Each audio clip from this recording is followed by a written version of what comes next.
Welcome to Latin 1 at Morthland College. I'm Professor Curtis, and let me start by saying I'm very sad that I cannot be with you today on our first day of class. I had a previously scheduled conference that I needed to attend, but I'm planning to be there in person on Monday. For today, in this first video, we'll go over the basics of the course, how Latin 1 works, our course schedule, how you need to prepare for class, how you need to study, and so forth.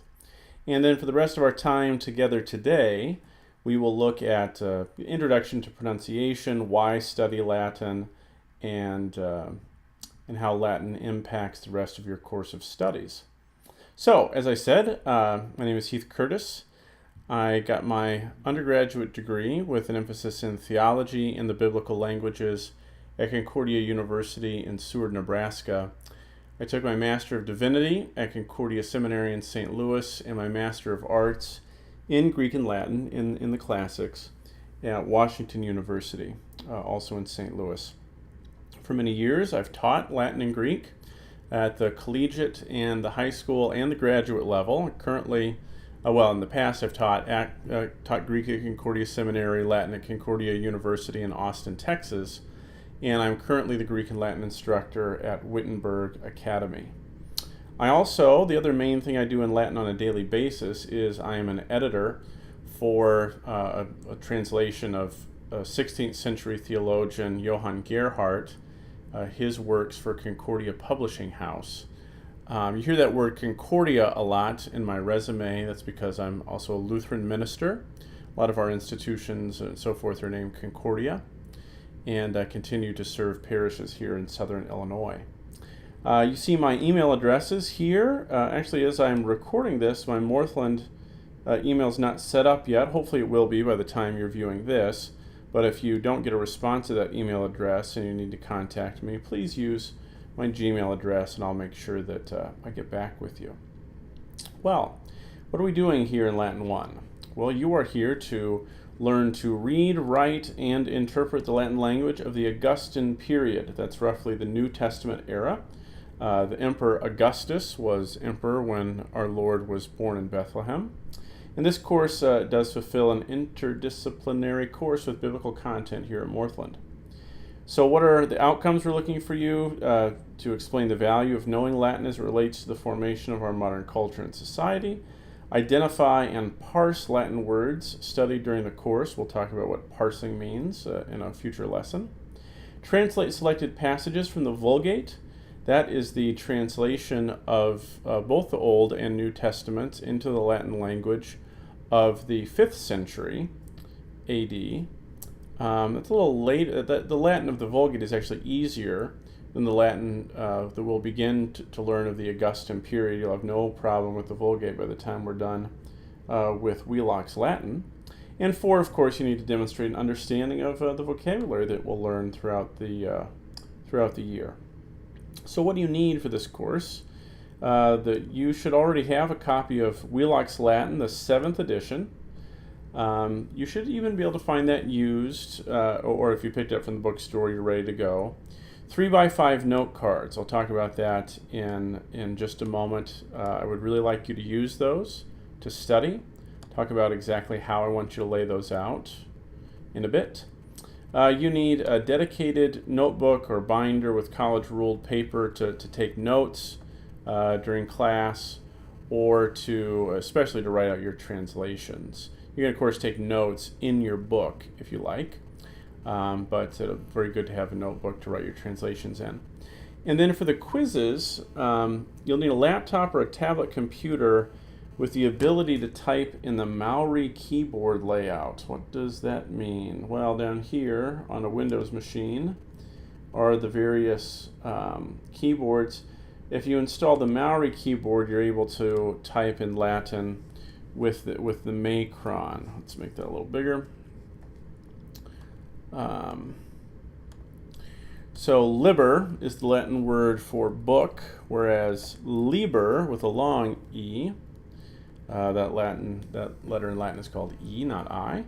Liber is the word for free. So that's a macron, that's a long marker, marks a long vowel. You can type that very easily in the Maori keyboard layout by hitting the tilde, the squiggly line up there next to the 1 on your normal standard keyboard layout. Hit that before you hit a vowel, and you'll get that long marker over it. That'll be handy because for some of your quizzes, all your quizzes will be taken online, and you might have to type in some stuff, but it's not a priority. You don't need to rush out now today and try to figure it out, although it is very easy to install. All right, how does grades work here? Well, every week we'll have a quiz, or very nearly every week. Your cumulative grade on those quizzes will make up 30% of your course grade. You'll have a midterm exam in October. That'll be 30% of your grade. And a final exam will make up 30% of your grade as well. Your class attendance and participation then makes up the final 10th of your grade. So that means basically by showing up in class, participating, being punctual and so forth, you can improve the grade that you've earned with your work, one full letter grade. So there's a strong incentive to make sure that you make it to class and pay attention in class. All right, this is how the class works. Our week begins on a Monday. So this our first edition this Friday is just course introduction. I'm counting this as week 0. So next week our course really begins. We begin on a Monday with a live teaching session that will cover the entirety of the week's material from Wheelock. That means we'll do 1 or 2 chapters a week. In the first part of the semester, we'll be doing pretty much 2 chapters a week almost every week. And then after the midterm, things slow down, get down to 1 chapter a week as we head into the final. On Monday evening through Thursday, students need to budget at least 40 minutes a day, sometimes more, to make their vocabulary and paradigm flashcards, study them, and work on any assigned translation exercises. On a typical Friday, students will gather in the classroom to take the weekly quiz on their laptops or tablets. All quizzes and exams are closed book. Supplementary video instruction based on student questions over the course of the week may also be available on Fridays. So basically, we learn the material on Monday. I teach you the material on Monday. Usually that will be done via live instruction, via distance instruction on the screen, be able to interact with you, take questions, and so forth.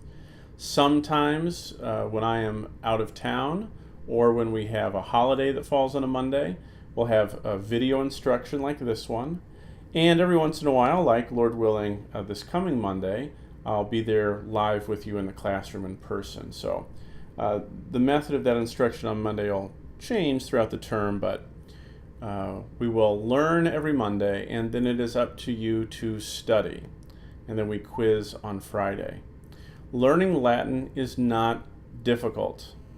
Of course, I can prove to you that it's not difficult because every 5-year-old in ancient Rome spoke perfect Latin. It's learning a language is natural to the human person. You can learn Latin. Now, it's not difficult, but it is time-consuming. You must invest the time in making flashcards, which will cause you to write down the words and the forms of the words that you need to learn, and then you need to study those flashcards. So here's how I encourage you to use your 3x5 note cards. So vocabulary for lesson 1 on the front of this card. I encourage you to use the card, a new word on every line. So liber or Agricola or Stella, whatever the word may be. And then you can put, over here a little 1. Well, now. A 1 there, a 2 there. You get the idea. So you can fit 20 vocabulary words on one index card.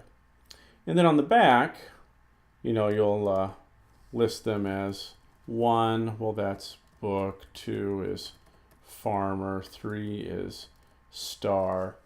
And that's how I encourage you to make your vocabulary cards to study. Now, of course, there are many different ways that you could choose to study. You could just choose to study right out of the book and not make flashcards. You could choose to put 1 word on each flashcard.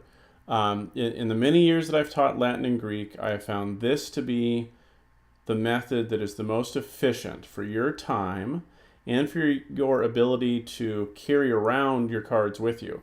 Because now, if you do it like this with 20 words on a card, you'll be able to have a very small stack of cards to take with you, carry in your back pocket, study them when you have a free moment throughout your day. That's a very efficient way to learn. Likewise, that's how we would do it for nouns and adjectives and verbs for vocabulary. But Latin also has verb forms, which we'll talk about when we get here to chapter 1. But we can do one with, we'll just do the English verb. So the English present tense goes like this. So the first person singular form is I learn. Second person singular form is you learn. Third person singular form is he or she or it learns. So you see that the form of the verb changes. It went from learn for you to learns. And then of course we can do first plural, we learn, second person plural, you learn, third person plural, they learn. So not a lot of inflection in the English language, which again we'll talk about what that means in a moment. But you see, even in English, our words change a bit. We need to keep track of that. That's what you'll use flashcards for. Okay, so if you make those flashcards on Monday, and you spend 40 minutes there on Monday making your cards and studying, and you spend 40 minutes studying them on Tuesday, and 40 minutes studying them on Thursday, and then you spend a little time brushing up on them before your quiz on Friday, and then on Saturday and Sunday you spend maybe just a little bit of time on the weekend, maybe just 15 minutes a day reviewing what we learned in the previous week. If you put in that amount of effort, I have found that students of average ability, if they put in that amount of time, you'll pass the class comfortably, like with a B. If you find that you have a real knack for Latin, you might put in that much time and cruise through with an A. If you find that maybe you don't have such a knack for Latin, then you're going to need to invest more time to achieve that level of success. But that's all you're going to need to invest. You don't have to be a genius to learn Latin. You don't have to have some kind of special understanding or special mind. Everyone can learn the language. Some people will require more time investment than others. All right, as I hinted before, during weeks where class does not meet on Monday due to a holiday, a video lesson will be posted for students to watch at their leisure anytime you like, Tuesday to Thursday. On such weeks, quizzes over this new content will still take place on Friday. So even if we don't meet on Monday, there will still be a lesson. It'll be via video on YouTube. I'll put a link up or send it to you via email, and you'll be able to do it that way. Likewise, there will be certain Mondays where I will have had previously scheduled travel for professional conferences. On such weeks, students will meet in the classroom as usual to view a recorded lesson on the week's material like we're doing today. Any changes in the schedule will be communicated to students via email, so please do check your email daily, because that is how I will communicate to you anything I need to know, anything I need you to know. All right, so for today, obviously we're looking at how our classroom operates, and then we'll have a second video here, more on how to study Latin. We'll do the first kind of introductory stuff in Wheelock, learning how to pronounce, learning the alphabet, and so forth, and kind of why we study Latin. We may even get to a little bit of chapter 1 today. We'll just see how that goes, how much time the video's taken us when we get there, and then you can see how the rest of the year, the semester rather, is laid out.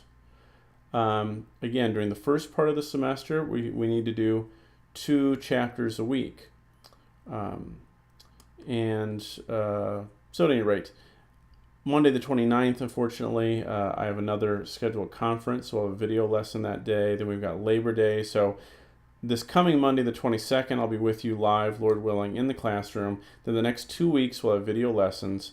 And then finally, we'll kind of hit our normal stride through the rest of the fall. Midterm falls Columbus Day week, so no new material that week, just a lot of studying. 30% of your grade after all. So you can see pretty straightforward how we're going to go through class.